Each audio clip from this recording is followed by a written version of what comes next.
छोटी बहू की रक्षाबंधन कहानी। आज हम भाई बहन के पवित्र त्योहार रक्षाबंधन पर एक बहुत ही सुंदर कहानी लेकर आए हैं। एक समय की बात है, किसी नगर में एक साहूकार के 3 बेटे और 3 बहुएं रहती थीं। साहूकार की सबसे छोटी बहू बहुत सुशील और संस्कारी थी, साथ ही वह भगवान कृष्ण की अनंत भक्त थी।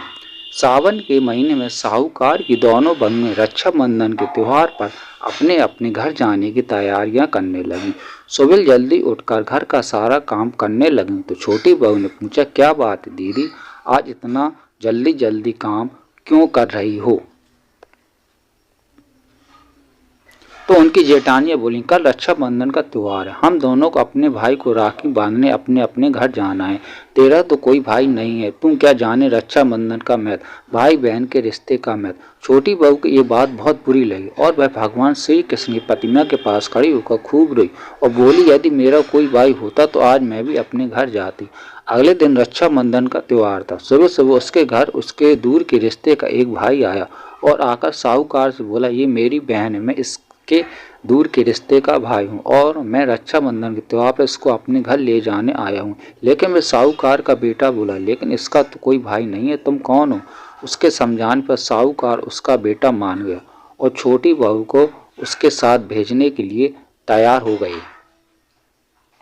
परंतु छोटी बहू के पति के मन में कुछ शंका थी। वो बोला, आप इसे ले तो जाइए, लेकिन इसे वापस लेने में खुद आऊँगा।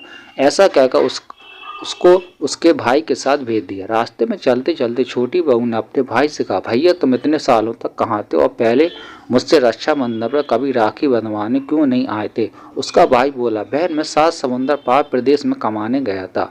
अब वह दोनों अपने घर पहुँचे तो घर में भाभी मैं अपने ननंद का स्वागत किया, खूब आवा भगत की, फिर उन्होंने रक्षाबंधन का त्योहार मनाया। ऐसे ही हंसी खुशी समय बीत गया। एक छोटी बहू का पति उसे लेने उसके घर आया। महल जैसा घर और ऐसे आराम देखकर वो चकित रह गया। भाई और भाभी ने उसका खूब आवा भगत करी और अगले दिन सुबह सुबह भाई और भाभी ने उसे उसके घर के लिए रवाना किया। विदा करते समय उसे खूब सोना चांदी हीरे दिए। थोड़ी दूर जाने पर छोटी बहू का पति बोला, अरे मैं गलती से अपना कुर्ता वहीं भूल आया हूँ। तब वह बोली, कोई बात नहीं, आपका कुर्ता तो पुराना था, इतनी दूर वापस जाएंगे तो घर पहुँचते पहुँचते अंधेरा हो जाएगा।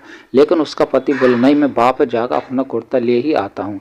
ऐसा कहकर वे दोनों अपने भाई के घर वापस आ गए। जैसे ही भाई के घर के पास पहुँचे तो वह उन्होंने देखा भाई के महल जैसे घर की जगह पीपल का एक पेड़ है और उस पेड़ पर छोटी बहू के पति का कुर्ता टंगा है।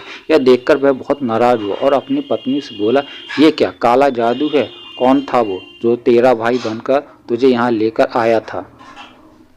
मुझे तो शुरू से ही शक था, इसलिए मैं तुझे लेने आया था, बता कौन था वो? ऐसा कहकर वो छोटी बहू को मारने लगा। इतने में तेज प्रकाश के साथ भगवान श्री कृष्ण वहाँ स्वयं प्रकट हुए और बोले, मत मारो इसे, मेरी बहन है, हर साल रक्षाबंधन के त्योहार पर ये मुझे राखी बांधती आई है और अब मैंने इसका भाई होने का फर्ज निभाया है, इसे मैंने अपनी बहन माना है। छोटी बहू उसका पति हाथ जोड़कर श्री कृष्ण के चरणों में गिर गए और फिर सब खुशी से रहने लगे। अगर आपको स्टोरी पसंद आई हो तो चैनल को लाइक करिए, सब्सक्राइब करिए। Thank you.